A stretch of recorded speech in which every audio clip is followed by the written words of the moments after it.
Welcome to a new daily top Askreddit video. Today's topic. Men of Reddit, what are some questions you've always wanted to ask women, but couldn't because it would seem weird?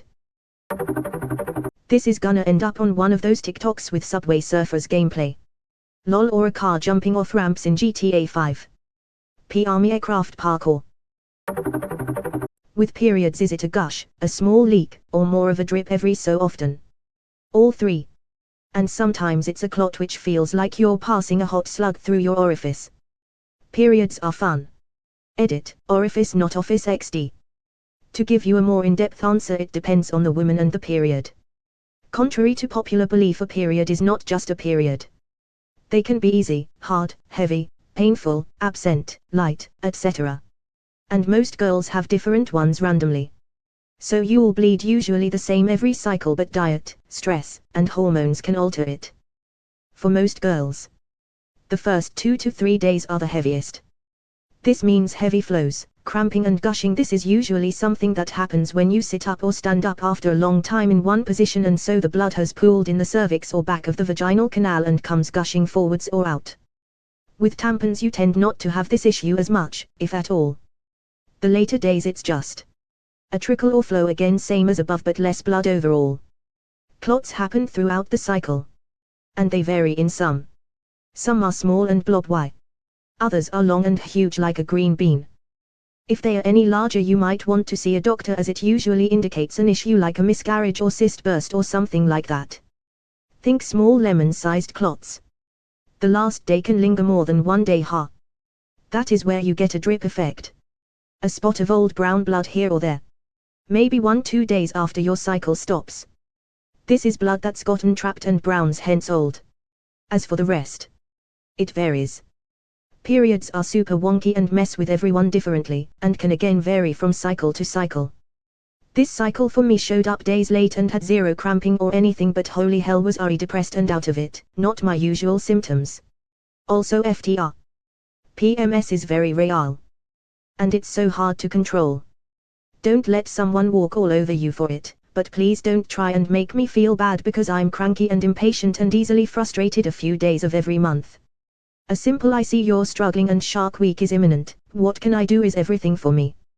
But every girl is different. Etta. Another comment of mine below about actual symptoms.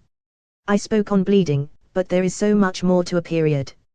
Ha ha ha ha ha ha ha ha. That's just the bleeding. You want to talk about symptoms? Let me list the most common ones. Backaches, diarrhea, constipation, period farts.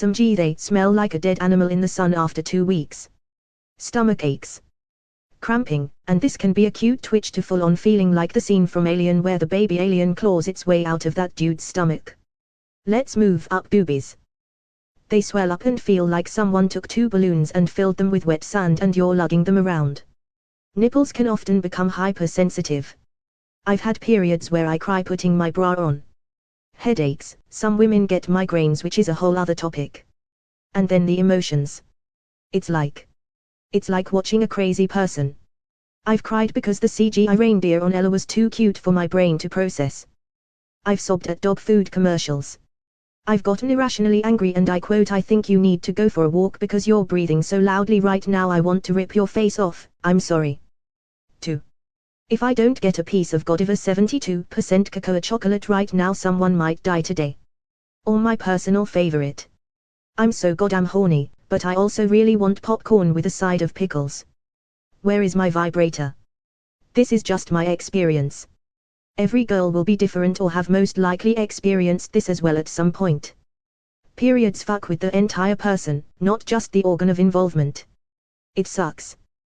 But, as a female, it is what it is and we have to deal with it.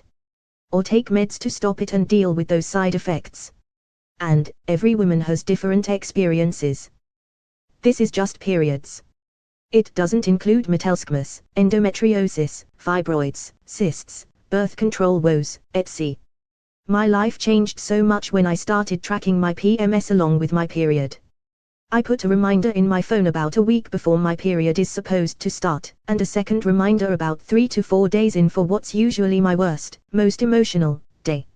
It varies, but just knowing that it's coming up has saved me so much anguish. I remind my boyfriend too, so when I seem to get extra pissy for no reason we both know it's not personal. We used to get in pretty bad fights once a month until I figured out what it lined up with. We hardly fight at all now. Sometimes a big ol' clot comes out, too. Fun times. Nothing like giving birth to a jellyfish in the middle of a conversation. Weird one, but it's been bugging me. For women with pierced nipples, if you get pregnant and start lactating, does the milk also come out through the piercing holes? I'm sorry since I feel like this might be a bad women's anatomy sort of question, but it just seems like the milk would come out the sides. It can.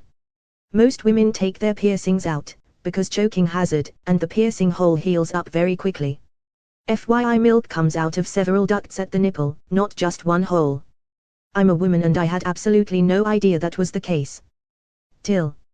I don't plan on having kids, so it never really came up. Yes, it does. I'm on my second pregnancy, and I took out my piercings about 7 weeks into the first pregnancy. The holes are still there, kind of. But I do leak through where the holes used to be. However, it's not like milk pours out of the piercing or anything. The nipple has lots of milk ducts, so it comes out as much on the sides with the holes from the piercings as the rest of the nipple. Why is there an overabundance of pillows everywhere? Couches, beds. I get having 1 or 2 for comfort. But I've seen women with 5+ pillows. I don't know about others, but I have extra pillows to hug because I can't sleep without pretending I'm with someone. Even men do that. For me, mostly for added /flexible comfort. Bed /bedroom, different pillows for different places /positions. Large for sleep, smaller for neck when sitting up, or between the knees, etc. Couch, for behind the neck, lap, propping things up, sitting on the floor by the coffee table, lying sideways, just holding on to for snuggle /warmth. Watching a movie, you'll always find a use. Also, looks. How uncomfortable is it to wear a tampon? How do you know when you have to change it? Do you get some internal sensation that lets you know when it's time to replace it? Do you time it? How do you know? If you feel tampon after insertion, something is wrong. Rest is _try trial and error, but you can't wear tampon longer than 8 hours. Most my friends make that 6 or less to be safe. Edit, apparently I can't either. To add to this, you also tend to change it if it's leaking or if you go #2. Edit, I can't spell. You get used to the regularity of your period and how the flow changes each day. Often the first couple of days are heavier, so changing the tampon more often. There is a particular sensation when it's getting close to the time you need to change it. Hard to describe, but it becomes second nature after practicing. When it's in properly, you don't really feel it. To present another experience, I'm less than a decade away from menopause and still haven't figured out any regularity to my period. I just have to assume it'll be heavy until proven otherwise. And I time my tampon use so I know when it needs changing. It's only uncomfortable if it's dry. You can tell it's time to change a tampon by how squishy it feels inside. You can never wear a tampon for more than 6 hours anyways. Sometimes we get it wrong. I thought I needed to change my tampon before, but when I went to tug on the strings it hurt because it was too dry still, so you leave it. That sounds really annoying to deal with. Do women put deodorant in their boob pits? Or powder of some sort? Yes. My Uda boobs sweat a lot. Standard Gold Bond body powder is fucky great. I do not, but I don't have extremely large breasts. I think if your boobs are big enough to hang against your skin it might make sense to wear powder or something to be more comfortable, though. Yes, also between my thighs or else they'd chafe in the heat. Body Glide Body, anti-chafe balm, works better for the inner thighs. I get it for my husband. And they have a foot glide too. Do you have crushes on random people you encounter that you don't really see anything developing with? Like someone you see every day but don't really talk to for whatever reason? I don't mean in a creepy way, I mean, like, my barista is insanely hot and I fantasize about him even though absolutely nothing is going to happen because of several very important reasons. I assume this happens but have always wondered if it's more common with men. Absolutely. This happened to me back in college when I developed a crush on a classmate and daydreamed of dating him.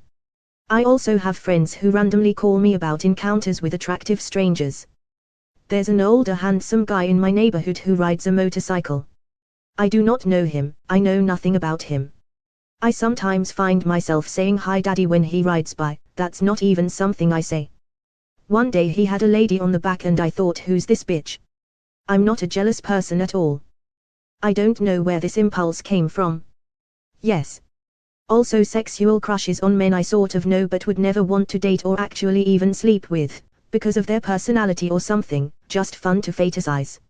I think one difference from men is it all stays in my head. Unlike what my male friends tell me, I would not actively seek out photos of those people to fantasize about. It's imagination and it runs the spectrum from someone I would actively fantasize about and someone I just notice is attractive in passing. I used to have a crush on this random nurse I used to pass in the hallway all the time. I worked in registration. The only time we spoke was when I occasionally had questions about his patients.